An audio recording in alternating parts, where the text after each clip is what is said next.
Boa noite, irmãos, graça e paz do Senhor a todos. Amém. Que bom estar juntos novamente neste último domingo do mês de janeiro e poder ter cada um dos irmãos aqui, cada um daqueles que costumeiramente está aqui conosco por serem membros e congregados da igreja, mas também aqueles que estão vindo pela primeira vez, são nossos convidados especiais. Sejam muito bem-vindos e que Deus realmente os abençoe.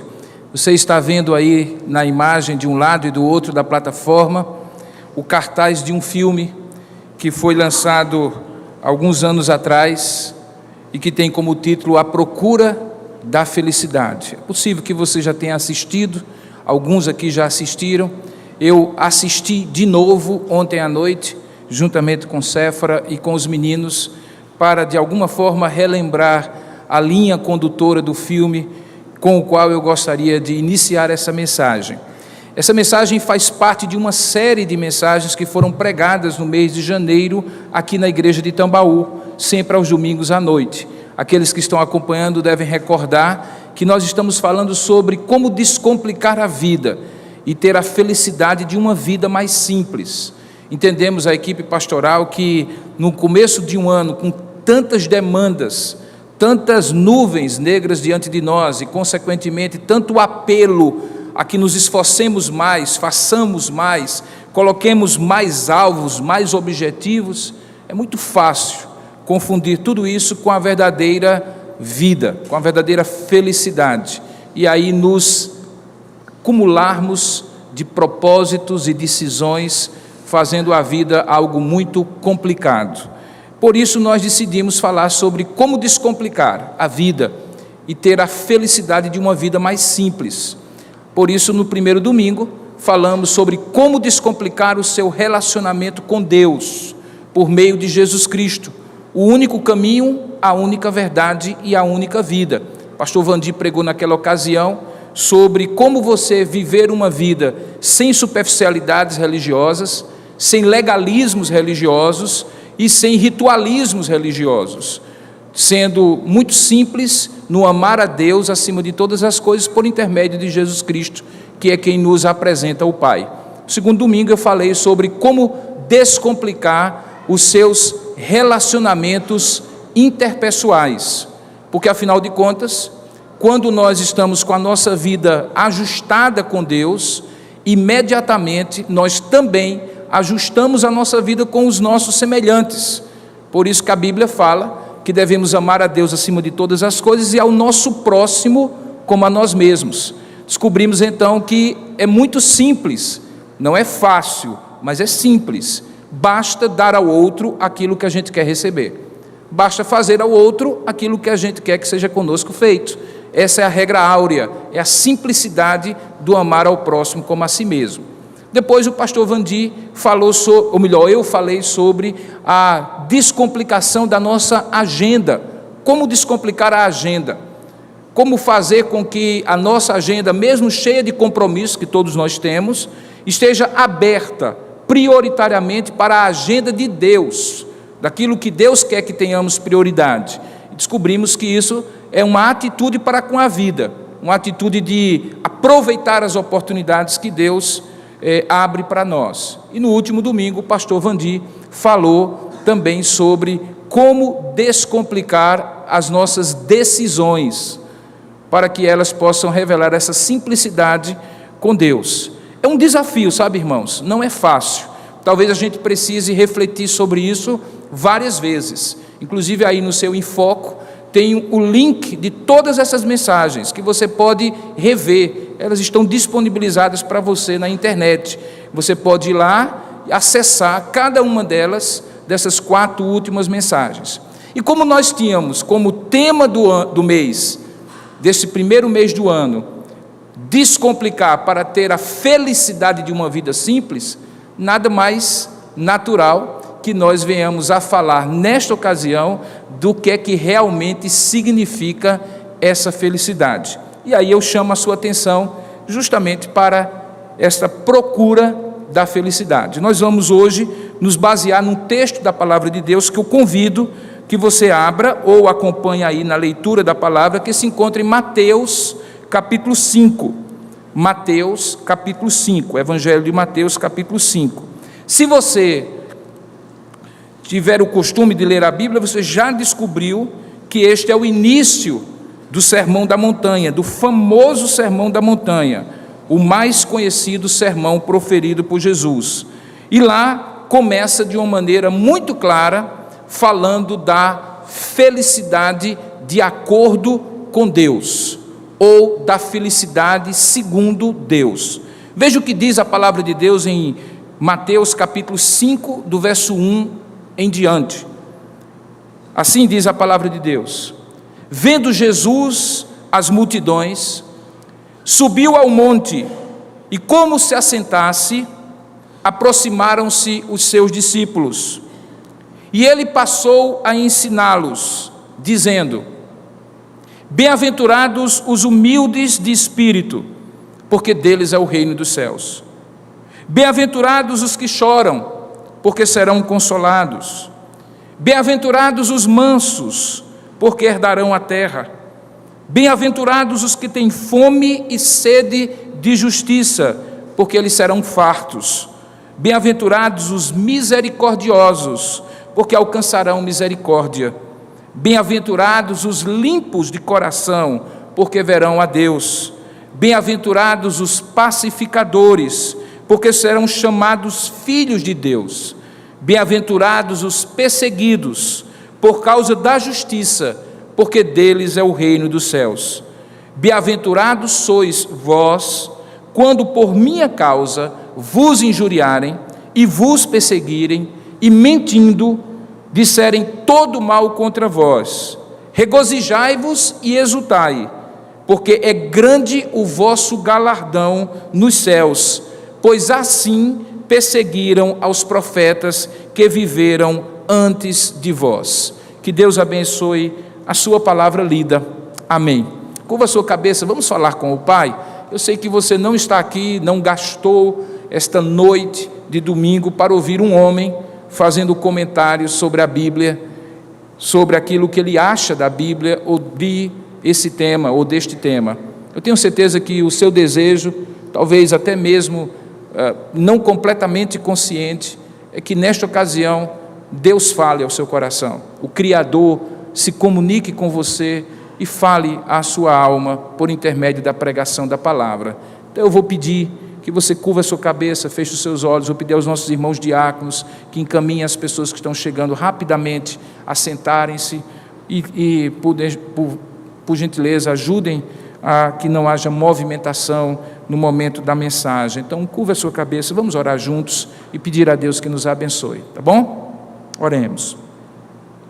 Senhor, nosso Deus e nosso Pai, nós estamos aqui, criaturas muito pequenas diante de Ti, mas criaturas muito amadas, feitas à Tua imagem e semelhança, feitas para que toda a criação pudesse ver em nós a Tua glória, ver no ser humano que nós somos, mulheres e homens, feitos à Tua imagem como expressão do Teu poder, do Teu amor, da Tua graça, da Tua bondade.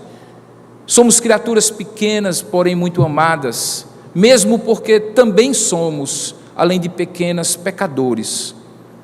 Caímos em pecado, Pai, e esta imagem Tua em nós encontra-se desfigurada, e por isso muitas vezes, ao invés de beleza, nós expressamos feiura espiritual, ao invés de santidade, pecado, ao invés de poder, fraqueza, ao invés de amor, ódio. Nós nos arrependemos, ó Pai, quando o Teu Filho Jesus nos revelou estas verdades, que nós éramos feitos à Tua imagem e semelhança, mas ao mesmo tempo que tínhamos caído em pecado. E desde então, ó Pai, quando Ele se revelou como a solução para essa impossibilidade de termos comunhão contigo, sendo o que nós somos, nós começamos a Te adorar e a Te bendizer, a Te conhecer e a Te servir. E aqui nós estamos numa noite de culto, que é para Ti, para a Tua glória, para o Teu serviço. E por isso, nesta hora em que nós queremos ouvir a Tua voz, já que Te louvamos e Te bendizemos, já que lemos a Tua palavra e falamos contigo em oração, por favor, ó Pai, por misericórdia Teu Filho Jesus, e pelos méritos do que Ele fez na cruz por nós, morrendo em nosso lugar, nós te pedimos, fala conosco, Senhor. Fala mesmo, Pai. Nesse início de ano, é possível que aqui no nosso meio, e também aqueles que estão nos assistindo pela internet, pela televisão, haja corações aflitos, desejosos, mas ao mesmo tempo frustrados, por não conseguirem ser felizes, ó Pai. E muitas vezes nós mesmos, ó Pai, nos encontramos experimentando tudo, menos a felicidade. Por isso, ó Deus, fala ao nosso coração e nos apresenta aquilo que Tu entendes ser a felicidade do homem, aquilo que Tu propões para que sejamos felizes, de modo que nenhum de nós saia deste lugar sem ter ouvido a Tua voz, sem ter entendido e compreendido, sem ter sido atraído pelo Teu Evangelho para a felicidade que o Senhor nos dá, que nos garante em Cristo. Pois é em nome dEle que nós te oramos e nós te pedimos, em nome de Jesus. Amém. Queridos, o filme A Procura da Felicidade começa com uma música muito suave, tocada ao piano, e meio que de maneira discreta, um texto em inglês que vai passando diante do olhar dos que estão assistindo. E é possível ver no meio das palavras em inglês uma expressão em inglês que faz parte da Constituição dos Estados Unidos da América, como foi promulgada. É uma expressão que tem exatamente esta tradução que você está vendo aí, a procura da felicidade. Ela se encontra junto com outros dois direitos que os constitucionalistas americanos entenderam que eram direitos inalienáveis, aquilo que qualquer ser humano criado à semelhança de Deus teria por direito, e eles queriam garantir naquele país que eles estavam organizando de maneira constitucional, que era não apenas a procura da felicidade, mas também a vida e a liberdade. Vida, liberdade e procura da felicidade são o tripé de direitos que qualquer pessoa, segundo a Constituição americana, deveria ter como algo inalienável, como algo que ninguém tem o direito de roubar. De modo que quando o filme começa com uma música suave, tocada ao piano, e aquele texto está passando, há um terrível contraste com as próximas imagens que você assiste. Porque aquilo que está escrito no papel é diametralmente oposto àquelas primeiras cenas que o protagonista da história, um homem chamado Chris Gardner, que é vivenciado por aquele ator Will Smith, está vivenciando ali. A época é uma época difícil. Quem na época lembra que era o início dos anos 80, especificamente o ano de 1981, a grande crise econômica havia se abatido pelo mundo inteiro e particularmente nos Estados Unidos da América, em pleno governo Ronald Reagan. E naquela ocasião havia desemprego, os salários tinham diminuído e aquilo que a Constituição garantia estava longe de estar realmente acontecendo. Ele então começa a descrever aquele homem como um homem destemido, batalhador, perseverante, empreendedor. Ele, por exemplo, pegou todas as economias que tinha, juntamente com a esposa, que é uma pessoa que trabalha numa lavanderia, e resolve comprar um equipamento recém-lançado, uma espécie de scanner de densimetria óssea, que substituiria raio-x, e ele vai passando de consultório em consultório, tentando vender aquilo, mas ao mesmo tempo que aquele homem é destemido, determinado, perseverante, incansável, andando de ônibus, a pé, para cima e para baixo, com as contas chegando, o carro sendo guinchado, aquele homem está longe de conseguir os seus objetivos. Ele é um desgraçado, literalmente falando, no sentido mais próprio da palavra, porque nada dá certo dele. Os ventos de ventura, de graça, de sorte, de bem-aventurança estão longe de soprar a favor dele. Todos sopram ao contrário. Todos sopram ao contrário. A situação vai piorando à medida que o filme vai acontecendo e você vai misturando sentimentos de pena daquele sujeito, ao mesmo tempo de admiração, porque ele é do tipo daquele samba antigo, levanta, sacode a poeira e dá a volta por cima, mas nada, absolutamente nada dá certo, até que ele, em determinado momento, fazendo eco ao texto da Constituição, faz uma reflexão dita em voz alta, dizendo assim: eu sei que é direito meu ser feliz, mas talvez a felicidade seja algo que só se busca e nunca se encontra. Talvez a felicidade seja algo que só se busca e nunca se encontra. Veja o espírito, o humor, a motivação completamente destruída que aquele homem tem, quando entende que, na sua desilusão, ele é um fracassado justamente na tentativa mais básica de buscar a felicidade, que é dar sustento para a família, o que acaba provocando que ele seja abandonado pela mulher que não aguenta aquela pressão, e fica com a responsabilidade de manter o filho pequeno, que ele vai carregando pela mão, cruzando a cidade de São Francisco, de um lado e do outro, tentando sobreviver. Eu não vou contar toda a história do filme, já cheguei quase na metade, mas o fato é que ele chega ao extremo de dormir num banheiro público, porque já não tinha dinheiro sequer de pagar um aluguel ou uma diária de hotel. Faz tudo de maneira extremamente sacrificial e acaba nos dando a oportunidade, ao falar sobre este filme, nessa ocasião, de tentar resumir em duas simples questões o dilema que aquele homem viveu. É uma história real, baseada numa situação real, que nos leva a perguntar duas coisas. Primeiro, o que afinal é essa tal de felicidade?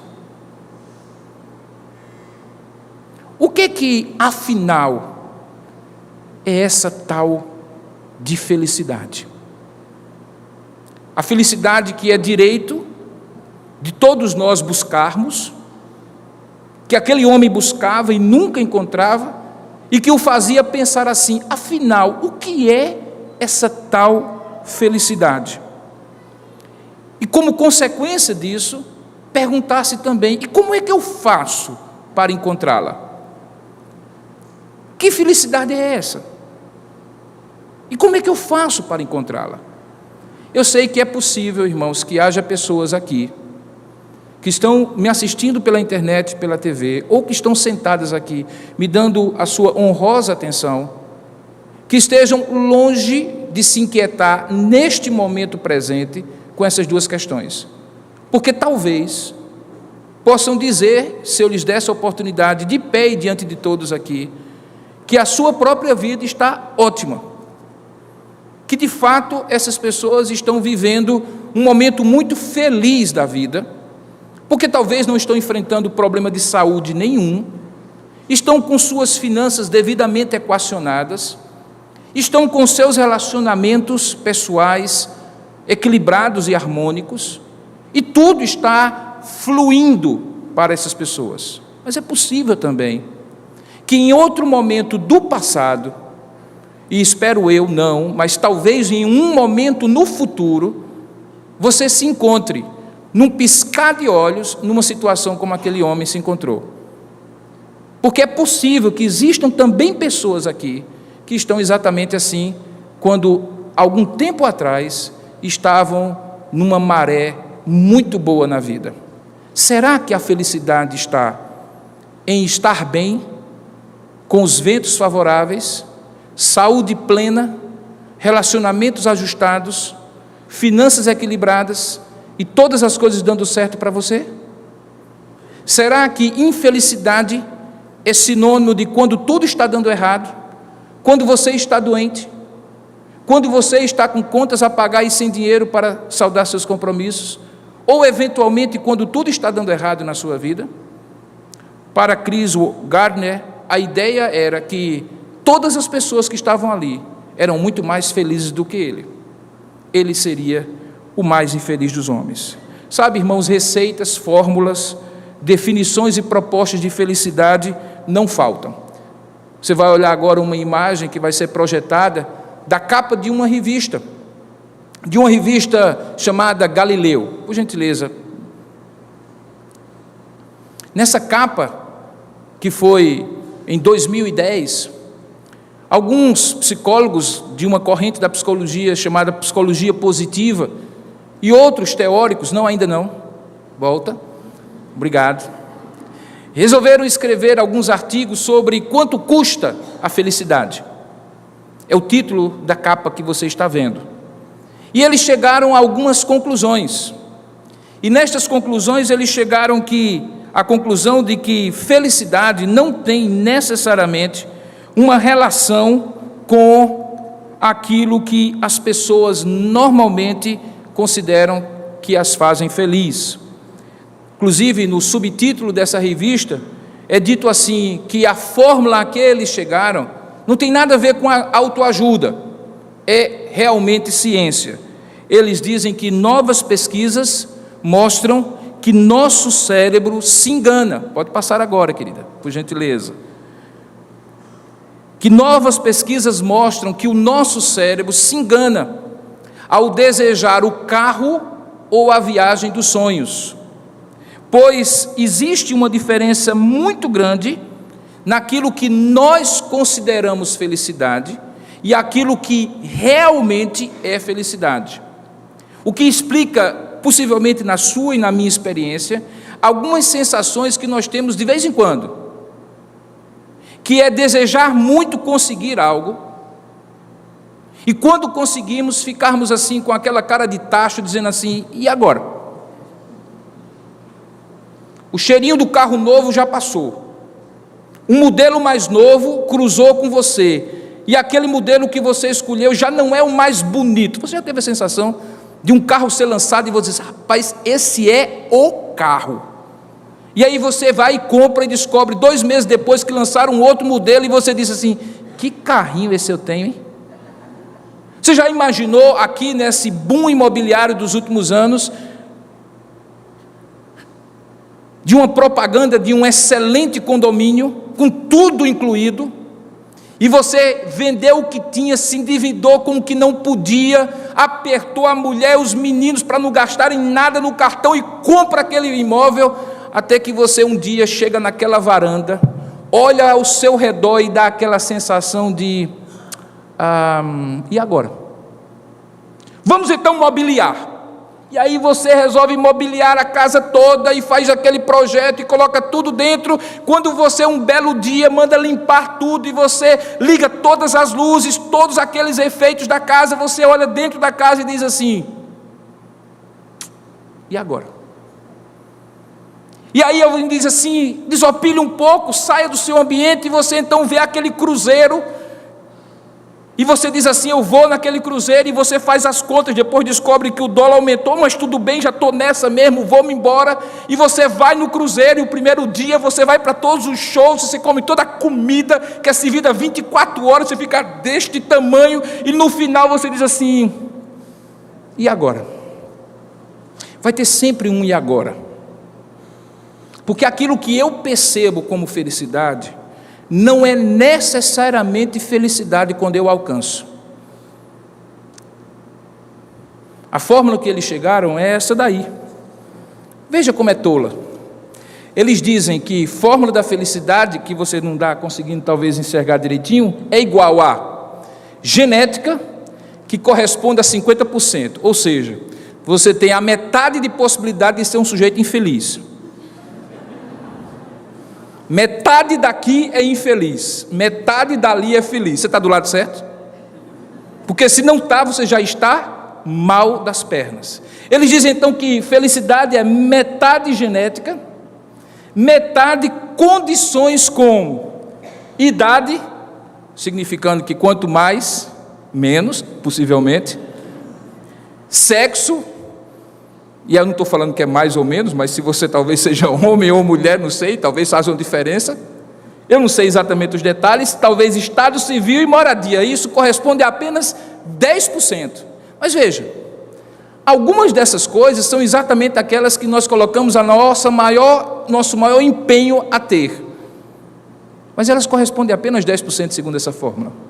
E o restante, os 40%, são atividades que dizem para você, dentro daquilo que a gente chama de indústria do bem-estar, que se você se exercitar muito, que você fizer cursos ou viajar, você tem 40% de possibilidade de ser feliz.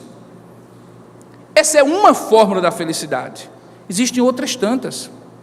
Talvez cada religião diga para você uma forma de ser feliz. Por exemplo, o budismo.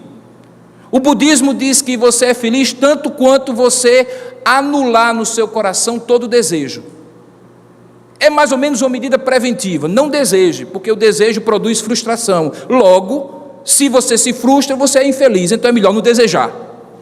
É mais ou menos aquela situação do sujeito que diz assim: rapaz, eu não vou nem imaginar, porque possivelmente não vai dar, e se não der eu não quero nem sofrer. É o sujeito que renuncia por antecedência a qualquer possibilidade de ser feliz. O budismo ensina isso.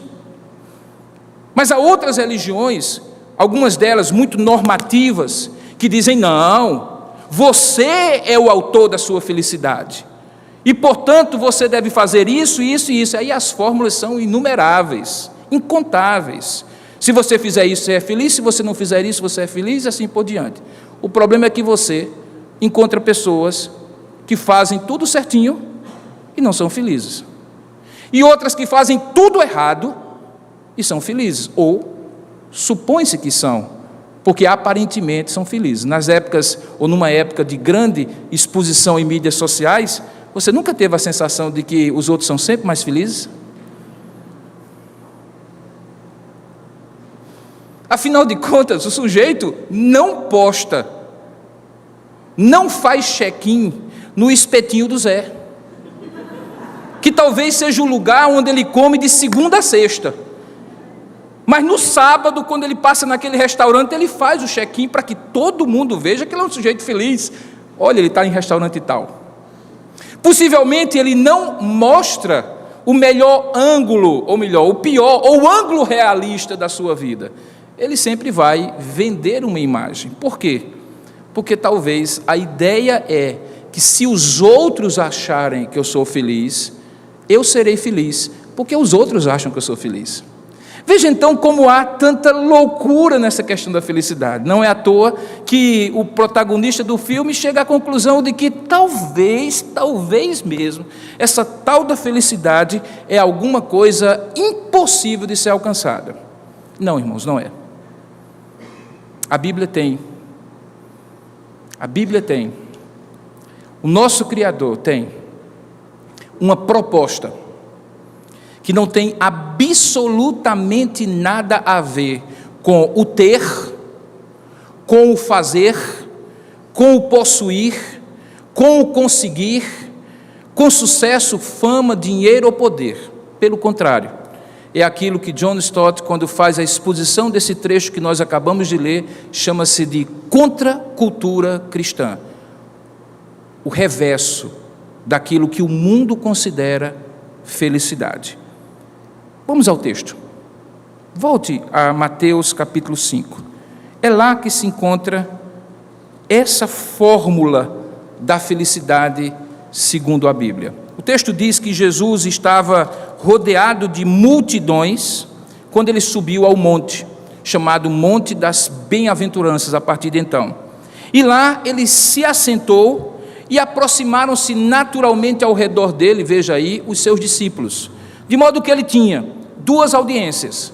Aquela mais de longe, que era a grande multidão que estava ali naquela colina do monte. E os mais próximos, que estavam em cima do monte, que o rodearam, e é para estes, os discípulos, que ele ensina. E aqui já existe uma indicação muito clara de que aquilo que ele vai chamar de bem-aventurança ou felicidade não se destina necessariamente para grandes multidões, mas para pessoas que previamente estiverem dispostas a sentar aos pés de Jesus para ouvi-lo. Gente assim como você, por exemplo, que está aqui nessa noite.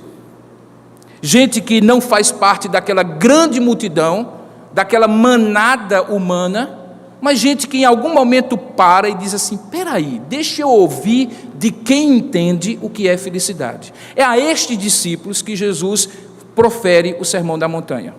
O Sermão da Montanha é considerado o melhor e o mais importante sermão de Jesus. E ele começa com aquelas 8 bem-aventuranças que estão descritas no texto que nós acabamos de ler.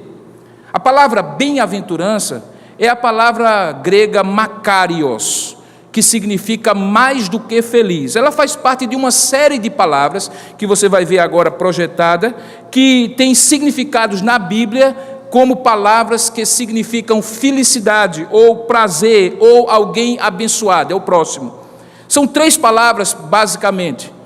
No hebraico, a palavra esher, que é 27 vezes traduzida na Bíblia por abençoado. É interessante, na Bíblia, quando se fala de feliz no Antigo Testamento, usa-se a mesma palavra para abençoado. Tanto é que ela é traduzida 26 vezes, ou 27 vezes, como abençoado, e em 18 outras ocasiões ela é traduzida por feliz.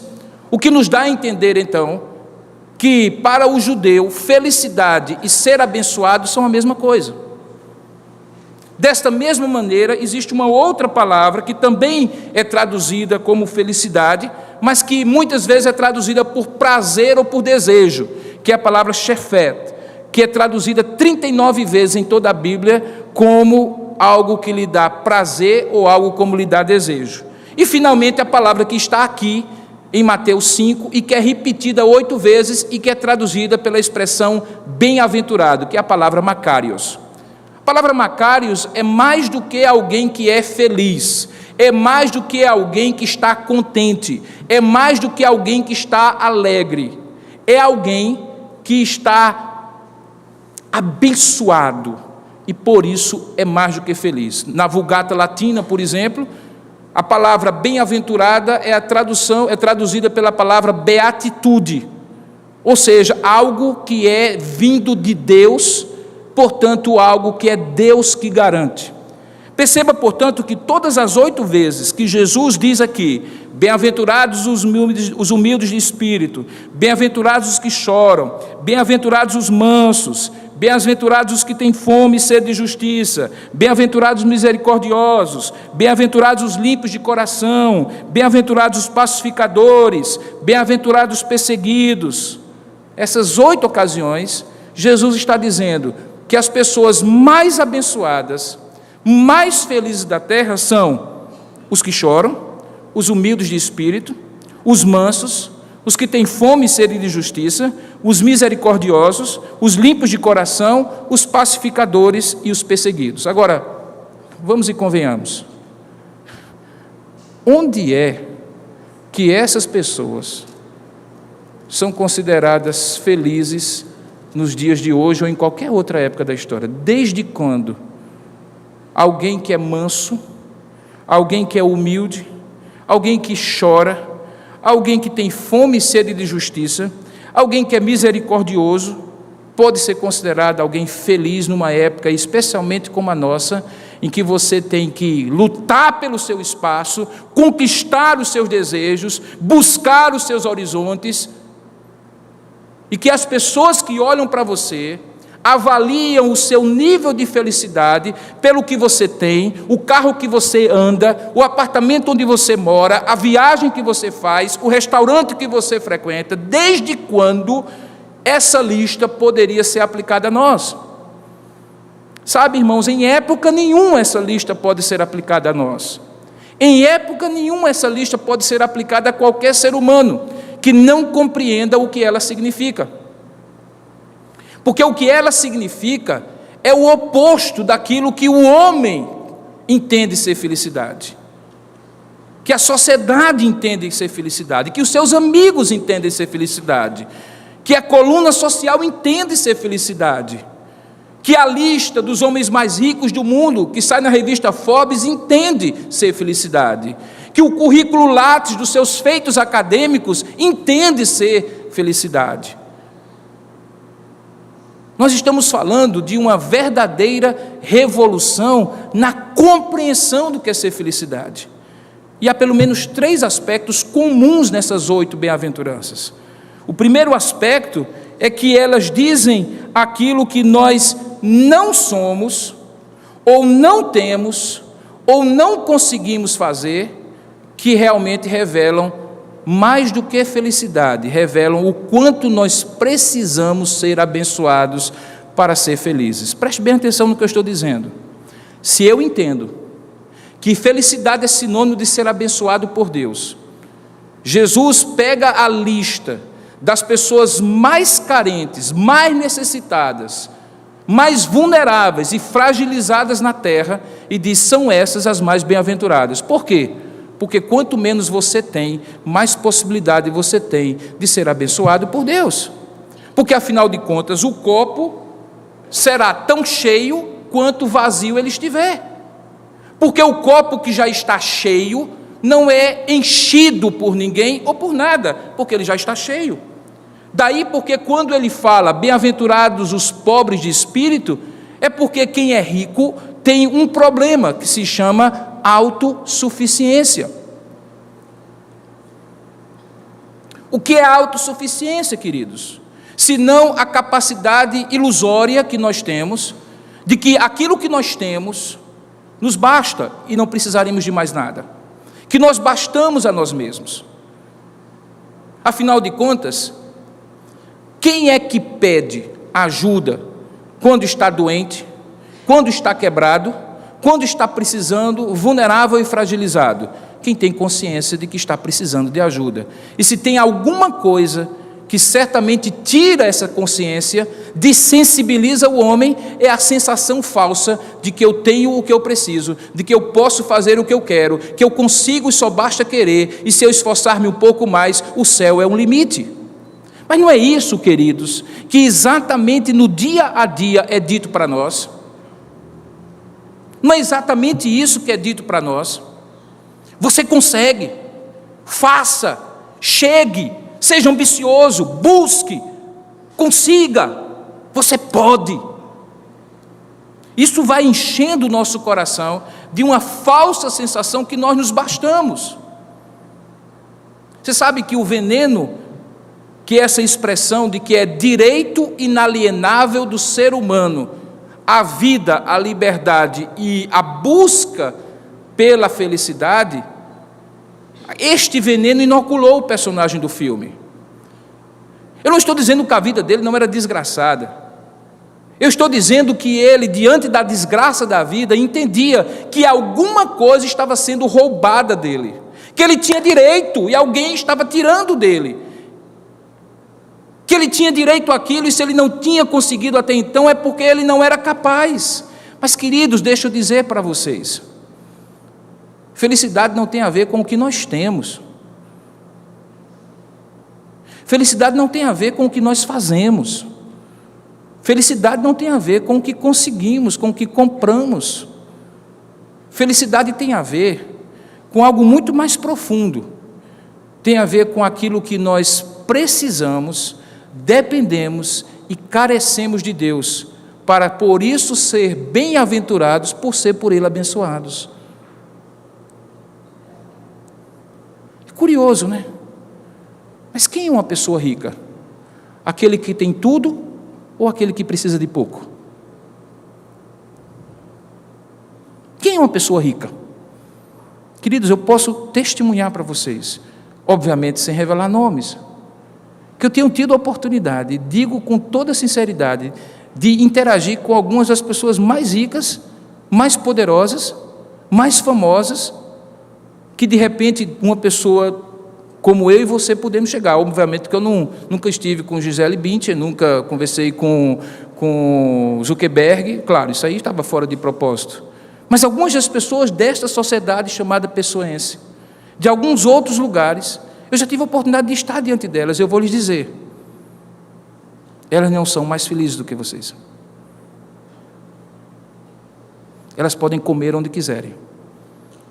A gente aqui em João Pessoa, que numa bela sexta-feira diz assim: amor, vamos comer em Paris? E vai a Recife, pega um voo, se não tiver o seu próprio jatinho, e vai passar o final de semana em Paris. Mas eu lhes digo, eles não são mais felizes do que vocês. Porque eu vi pelo menos um dos filhos desses homens dizer assim: se eu pudesse eu matava meu pai, porque ele é a razão da minha infelicidade. Você gostaria de ter todo o dinheiro do mundo, de ser o homem mais rico da Paraíba, e ouvir um filho seu dizendo que se pudesse lhe mataria? Isso é felicidade?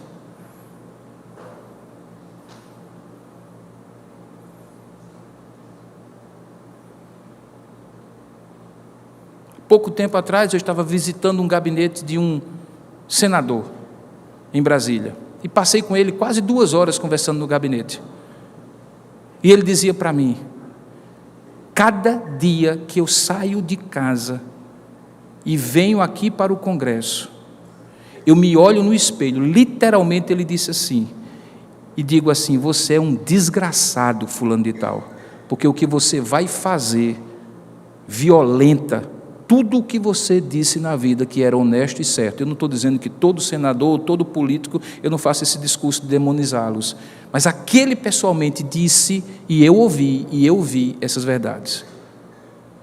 Sabe, os poderosos não são mais felizes do que vocês, porque são poderosos, porque têm mais, porque são mais famosos. Deem uma olhada no jornal. Algumas das figuras mais carimbadas que anos atrás estavam nas principais novelas, nos principais shows de humor, nos lugares mais conhecidos da rede de televisão mais conhecida do país, hoje estão no abrigo dos artistas no Rio de Janeiro, esquecidos e sofrendo uma depressão chamada depressão pós-fama, porque alguém que está acostumado a chegar e todo mundo abrir a porta, jogar os holofotes e querer uma entrevista ou uma foto ao lado, imagina o que significa para uma pessoa dessa quando de um dia para outro ela se torna um comum, que as pessoas não abrem a porta para ela, que não querem tirar foto com ela. Imagina as mulheres mais belas desse planeta, quando elas envelhecem, como todas envelhecem, bonitas e feias, e quando não há mais nenhuma cirurgia plástica, nenhum botox, nada, absolutamente nada, que sustente aquilo que elas foram, mas que o tempo comeu, porque de fato acaba. Elas não são mais felizes do que vocês. Porque felicidade não está naquilo que a gente tem, faz ou pode, mas naquilo que a gente mais precisa diante de Deus e que só Deus pode dar. Quando a gente pregou nesses domingos sobre a felicidade de uma vida simples, ninguém estava aqui falando de voto de pobreza. Ninguém estava advogando mediocridade, ausência completa de um mínimo de ambição e desejo de crescimento, porque não é natural isso ao ser humano. Deus nos fez, de fato, coroa da criação, e é natural ao ser humano querer algo mais. Alguém já disse que o ser humano é um ser desejante. O problema não é o seu desejo, é o tamanho do seu desejo, a motivação do seu desejo, o objetivo do seu desejo. É aí que reza o perigo, aí que mora o perigo. E é nesse ponto quando a palavra de Deus diz, numa oposição paradoxal completa ao padrão de felicidade daquela época, da nossa época e de qualquer época, o contrário do que as pessoas dizem ser felicidade. Ele diz: bem-aventurados são os humildes, humildes de espírito, aquelas pessoas que em outra tradução são chamados de pobres de espírito. A palavra pratus em grego significa aquele que é destituído de arrogância ou de orgulho. Alguns interpretaram pobreza de espírito porque em Lucas capítulo 6, que conta também essa história do Sermão da Montanha, não tem a expressão de espírito, que Jesus aqui estava priorizando ou fazendo uma opção preferencial pelos pobres, algo que na década de 60 e 70 foi muito conhecido pela teologia da libertação, quando alguns cristãos disseram que Jesus estava dizendo que a melhor coisa do mundo era ser pobre, porque ele sempre iria priorizar os pobres, mas não é de pobreza material, embora a pobreza material obviamente leva a uma atitude mais humilde com a vida. É natural, porque você está destituído do básico, do mínimo, mas não é de pobreza material que ele está falando aqui. Ele está falando de uma atitude de humildade, de reconhecimento de limitação, de vulnerabilidade, de fragilidade. é uma autopercepção do tamanho que você é. É alguém que jamais da sua boca poderia dizer aquela famosa carteirada. Você sabe com quem está falando? Porque literalmente a pessoa não se acha especial, ela é simplesmente um como outros tantos. Você conhece essas pessoas? Eu conheço algumas. Gente que é brilhante. Essa semana eu estava dando uma palestra na semana pedagógica do Mackenzie. Estavam ali 1.200 professores, e para mim foi um privilégio muito grande, irmãos. Eu não tenho vida acadêmica. Meu currículo Lattes, se você entrar, é muito pequeno em relação àqueles pesquisadores. E havia um ali que estava, e que era nada mais, nada menos do que talvez a maior autoridade sobre o tema que eu estava falando. Eu estava falando sobre afetividade no processo ensino-aprendizagem. Olha que ousadia, me deram o tema, eu resolvi fazer. Sabe aquela bênção da ignorância? Você não sabe quão burro você é, quão incapaz você é, você vai e faz. Aí de repente o sujeito, na hora das perguntas e respostas, pede a palavra, e com uma humildade, irmãos, que me deu vontade de sumir ali, fez algumas perguntas, algumas considerações assim, muito respeitosas, e aí o reitor da universidade, doutor Benedito, me cutucou e disse: é a maior autoridade que nós temos hoje no Brasil sobre o tema de neurociência aplicada à afetividade.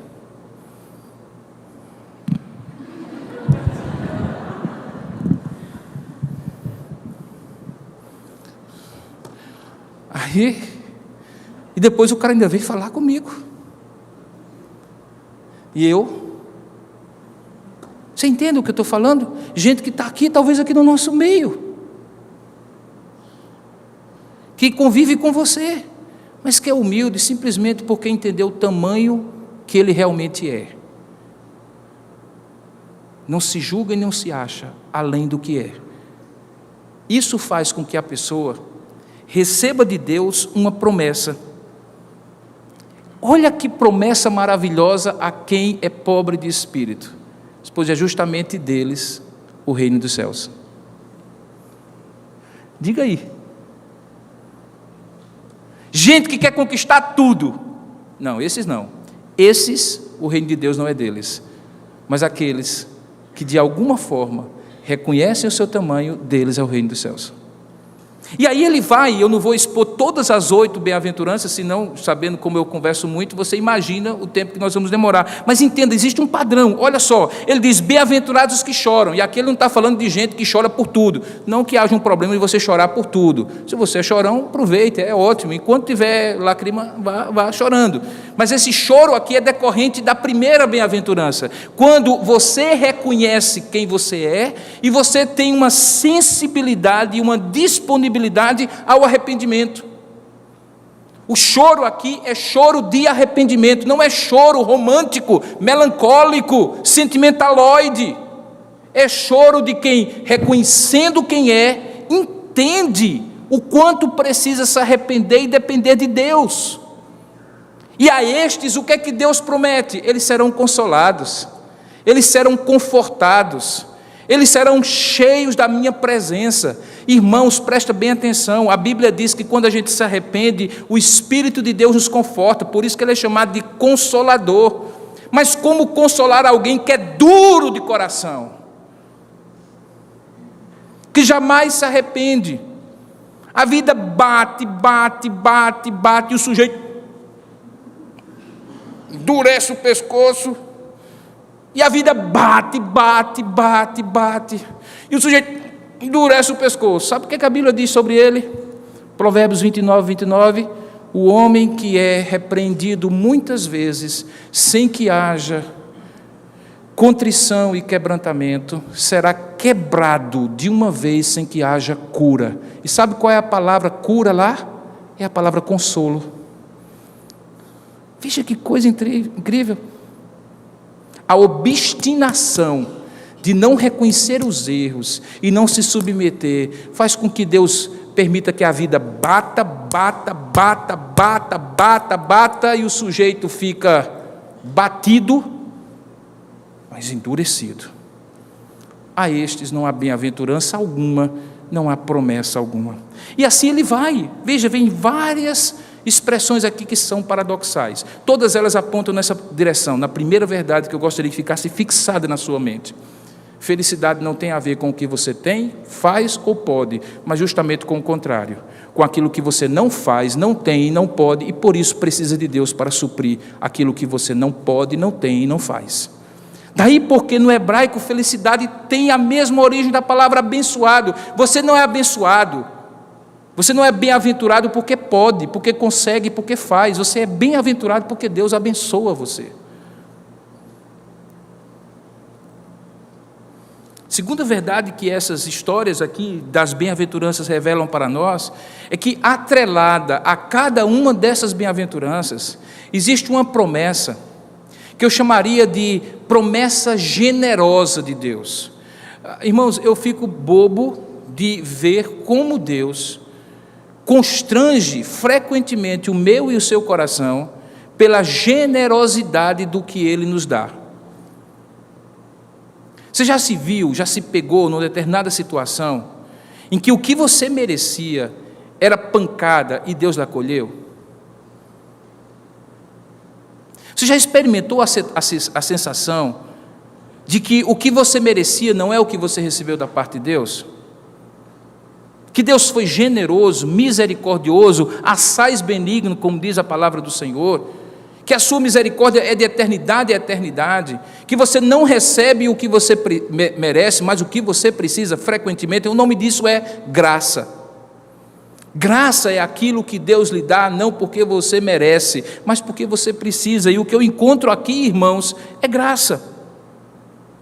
Nenhuma dessas promessas que estão aqui, porque deles, porque serão, porque herdarão, porque serão, porque alcançarão, porque verão, porque serão chamados, porque serão e assim por diante, nenhuma delas é porque essas pessoas merecem.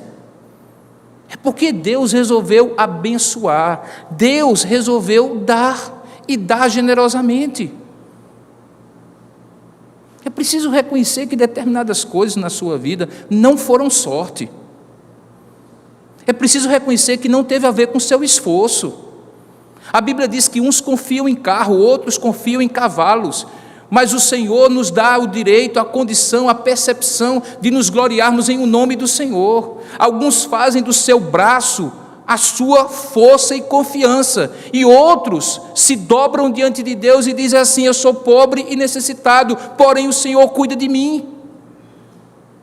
Você consegue reconhecer, querido, que Deus tem sido generoso? Porque se você não consegue reconhecer que Deus tem sido generoso, eu vou lhe dizer uma coisa: você nunca será feliz. Nunca será feliz. Tem gente que é um limão azedo de ingratidão. Um limão azedo de ingratidão. Deus abençoa e ele diz só isso. Deus dá e ele reclama. Deus abundantemente livra e ele teima aí naquela direção. Se compara continuamente com as pessoas, mas sempre com as pessoas que ele julga serem melhor do que ele, ou estarem em condição melhor do que ele. Ele nunca imagina, irmão, que tem muito mais gente pior do que ele, do que melhor do que ele. Ou não é verdade, queridos? Eu sou capaz de dizer sem nenhuma sombra de dúvida, irmãos, existem milhões de pessoas, talvez bilhões de pessoas no planeta Terra, que estão melhor do que o pior entre nós. Se você não consegue, desculpe, que estão pior do que o melhor entre nós, ou pior do que o pior entre nós. Ou seja, com todo respeito, eles estão mais lascados do que qualquer um de nós. É só, irmãos, dar uma olhadinha no telejornal toda noite, irmãos. Pelo amor de Deus, nem que seja para você se convencer a ser grato a Deus. Assiste o telejornal toda noite. O que é que você fez na face da terra para não ser hoje um refugiado na Síria? Você escolheu o lugar onde você nasceu? Você escolheu os seus pais? Você escolheu o país onde você ia viver? Você teve poder de decidir que alguém não ia jogar uma bomba no quintal da sua casa? Não me pergunte, não me peça para explicar, porque com eles tudo isso aconteceu, mas eu gostaria que você focasse. E por que não aconteceu com você? Por que não com você? Você é melhor do que eles? Eu não sou, irmãos. Eu não sou. Você também não é. Dá para ser mais grato. Dá para reconhecer o benefício do Senhor na sua vida. O salmista coloca isso de maneira muito clara num dos salmos mais bonitos de toda a Bíblia, que é o Salmo 93. Se você puder abrir a sua Bíblia e ler comigo, veja o que a Bíblia chama você a fazer. Se puder projetar, por gentileza, veja o Salmo 103. Eu falei 93, foi? É a idade. Mas eu sou feliz, viu? Não sei se eu vou continuar, mas enquanto tiver esboço e irmãos para me ajudarem a corrigir as citações, está ótimo. 103, olha o que é que diz, irmãos. Salmo 103, verso 1. Olha o convite de Deus a você. Olha o convite de Deus a você. Olha o que é que ele diz, Salmo 103, verso 1. Bendize, ó minha alma, ao Senhor. Bendize, ó minha alma, ao Senhor. E tudo o que há em mim, bendiga ao seu santo nome. Bendize, ó minha alma, ao Senhor. E não te esqueças de nenhum só de seus benefícios. Bendize, ó minha alma, ao Senhor, pois Ele é quem perdoa todas as tuas iniquidades. E até os médicos hão de concluir aqui, é Ele quem sara todas as tuas enfermidades, mesmo através dos médicos. Quem da cova redime, busca a tua vida. Quantos livramentos de morte eu e você já não tivemos na vida, queridos? Para agora, convida aqui na frente, vem dar teu testemunho. Iríamos fazer fila de coisas que poderiam ter significado sua morte. E hoje você está vivo. Você comprou por quanto mais um dia de vida? O que foi que você fez para naquela virada do carro você não morrer dentro? Você é Matrix para se desviar daquela bala que atiraram contra você? Foi sorte? Ou foi a boa mão do Senhor que lhe livrou? Bendiga, porque da cova Ele redimiu a sua vida, te coroou de graça e de misericórdia. Ao pessoal da terceira idade, mesmo com as 12 aqui e outras acolá, mas veja, é Ele quem farta de bens a tua velhice. E veja, Ele não está falando de riqueza não. A palavra bens aqui é a palavra benefícios, nem que seja do INSS. Quem farta de benefícios a tua velhice, de sorte que a tua mocidade, jovens, se renova como a da águia. Queridos, é um convite a eu bendizer a Deus. Sabe qual é a alternativa? Quem não bendiz faz o quê? Maldiz. Você consegue compreender que não tem a ver então com o que eu tenho ou com o que eu não tenho, mas com o que eu reconheço ou deixo de reconhecer do benefício de Deus para comigo? Justamente aquilo que Mateus capítulo 5 diz nas bem-aventuranças. Veja no verso 6, quando ele fala: bem-aventurados os que têm fome e sede de justiça, porque pelo menos serão fartos. Bem-aventurados os misericordiosos, porque também alcançarão misericórdia. Bem-aventurados os limpos de coração, porque verão a Deus. E veja que coisa maravilhosa, a última delas: bem-aventurados os perseguidos por causa da justiça, porque deles é o reino dos céus. E aí ele detalha: bem-aventurados sois quando por minha causa vos injuriarem e vos perseguirem, e mentindo disserem todo mal contra vós. Regozijai-vos, a palavra é alegrai-vos, deem celebração e pulos, e exultai, porque é grande o vosso galardão nos céus. Pois da mesma maneira que aconteceu com vocês, antes perseguiram os profetas que viveram antes de vós. Nós não sabemos, irmãos, sinceramente, nós não sabemos que significa realmente pobreza. Nós não temos a ideia, irmãos, do que significa ser perseguido por amor a Cristo. Nós temos nesse exato momento 2 irmãos que se congregam nessa igreja, que estão em 2 regiões do planeta, em que os relatos que eles têm feito, quando eles têm acesso à internet, ontem eu estava conversando com um deles, no meio da ligação do WhatsApp faltou energia. E eu fiquei tentando e ele tentando, passou 2 horas. Ok, eu também passo 2 horas sem energia aqui em João Pessoa, pastor, mas não pelas razões lá, queridos. É porque as razões de lá são terremotos, ataques terroristas, pessoas que matam cristãos e que por isso as subestações de energia precisam ser desligadas para que as luzes não sejam vistas, para que os tiros não sejam certeiros e pastores morram, e missionários morram, e cristãos morram. Falta energia porque chove é uma coisa, falta energia para não morrer é outra. E aqui estamos nós, num país que mesmo com todas as dificuldades, temos a graça de, a céu aberto, a porta aberta, cultuar a Deus. Você percebe que privilégio é esse? Dá para bem dizer, irmãos. Agora eu faço como um pastor pentecostal, posso ouvir glória a Deus? Pelo amor de Deus, vocês são presbiterianos demais. Se eu estivesse pregando numa igreja Assembleia de Deus, já estava cheio de glória e de aleluia aqui, pelo amor de Deus. Eu vou instituir a hora da glória aqui.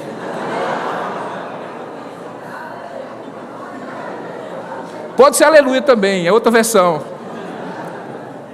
Perceba, queridos, nós temos muito motivo para bendizer a Deus. Felicidade não tem a ver, portanto, com o que exigimos de Deus.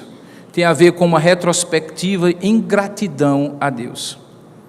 É preciso olhar para trás e ver o quão bom Deus tem feito conosco. E, finalmente, nessas bem-aventuranças, a felicidade, ela é projetada para o futuro. Veja que depois de cada bem-aventurança existe uma promessa.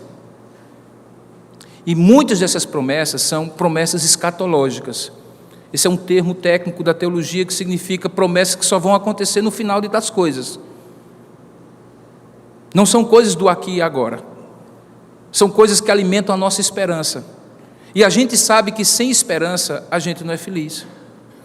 Porque a gente até aguenta muita coisa, até fila de banco, contanto que a gente saiba quando é que vai terminar. A gente aguenta muita provação, contanto que seja dito para nós que um dia vai acabar. E de fato um dia vai acabar, irmãos, um dia vai passar. O choro pode durar a noite inteira, diz o Salmo, mas no amanhecer vem a alegria do Senhor. Há um tempo de restauração que está projetado para nós. Quem tem essa esperança é mais feliz. Tanto é que o apóstolo Paulo diz assim, que alguns que têm a sua esperança ancorada apenas nas coisas deste mundo são o quê? Os mais infelizes dos homens. Com todo respeito aos ateus ou aos que pensam diferentes, deve ser uma desgraça achar que a vida é só isso. Muitos chamam isso de ópio. Tenham esperança na vida eterna e vivem desgraçadamente aqui. Não, nós não estamos dizendo isso, não. Nós estamos dizendo que o que nós estamos vivendo aqui é uma avant-première, é uma sessão inaugural, é primícias. Se a alegria é boa aqui, melhor será lá. Se a provisão de Deus é boa aqui, melhor será lá. Se o consolo de Deus é bom aqui, melhor será lá. Sempre lá será melhor, mas Ele nos dá primícias para que possamos nos alegrar aqui, para que a vida não seja só um vale de lágrimas e de terríveis dificuldades. Daí porque Ele nos deixa o Consolador para caminhar conosco, a presença do Senhor. Sabe, queridos, há uma linha naquele filme que eu acho que resume tudo. Não sei, eu recomendo, assista de novo o filme. Quando ele está narrando todo aquele esforço, e fica muito nítido para quem assiste o filme, que o que motiva aquele homem é o pirralhinho dele. Ele faz tudo, ele aguenta todo tipo de humilhação, contanto que o filho tenha aquilo que ele não teve. Porque numa determinada linha ele diz assim: eu conheci meu pai aos 28 anos de idade, E eu decidi que um dia, quando eu fosse pai, meus filhos saberiam quem seu pai era. O resumo daquele filme é: quando a gente sabe quem é o nosso pai, a gente é mais feliz. Existe um princípio por trás da infelicidade, que é o princípio da orfandade. Órfão não é quem já perdeu pai ou mãe, irmãos. Órfão é quem tem pai, mãe e tantas outras coisas, mas vive como se órfão fosse. Depende só de si, da sua força, se fecha para a vida, se fecha para o mundo, não consegue ver nada de bom, porque o sentimento de orfandade é que ele foi abandonado, foi deixado para trás, ninguém é por ele, se ele não fizer por ele, ninguém fará. Esse tipo de gente é sempre infeliz por uma única razão: ele não sabe que tem um pai que cuida dele. Aqueles que são felizes porque sabem que o nosso pai cuida de nós. Essa é a maior maravilha de todas. E por causa disso, eu que sou fã dele, não poderia encerrar essa mensagem com talvez uma das poesias mais bonitas que eu já conheci na língua portuguesa, que não é necessariamente cristã, mas tem muito cristianismo nela, que é uma música do falecido Gonzaguinha, que vocês conhecem e obviamente eu não vou cantar aqui, e que dizem assim: viver e não ter a vergonha de ser feliz. Cantar e cantar e cantar a beleza de ser um eterno aprendiz. Ah, meu Deus, eu sei que a vida devia ser bem melhor e será, mas isso não impede que eu repita: é bonita, é bonita, é bonita. E a vida? E a vida o que é? Diga lá, meu irmão, ela é a batida de um coração, ela é uma doce ilusão? E a vida, ela é maravilha ou é sofrimento? Ela é alegria ou é tormento? O que é o que é? Há quem fale que a vida da gente é um nada no mundo, é uma gota, é um tempo que nem dá um segundo. Há quem fale, e eu sou desses, que é um divino mistério profundo, é o sopro do Criador numa atitude repleta de amor. Você diz que é luxo e prazer, ele diz que a vida é viver, ela diz que melhor é morrer, pois amada não é e o verbo é sofrer. A vida é, irmãos, um divino mistério profundo, é o sopro do Criador numa atitude repleta de amor. Felicidade é a vida que Deus nos dá quando dependemos dele e por ele somos abençoados. Seja feliz, Deus o abençoe. Amém? Vamos orar?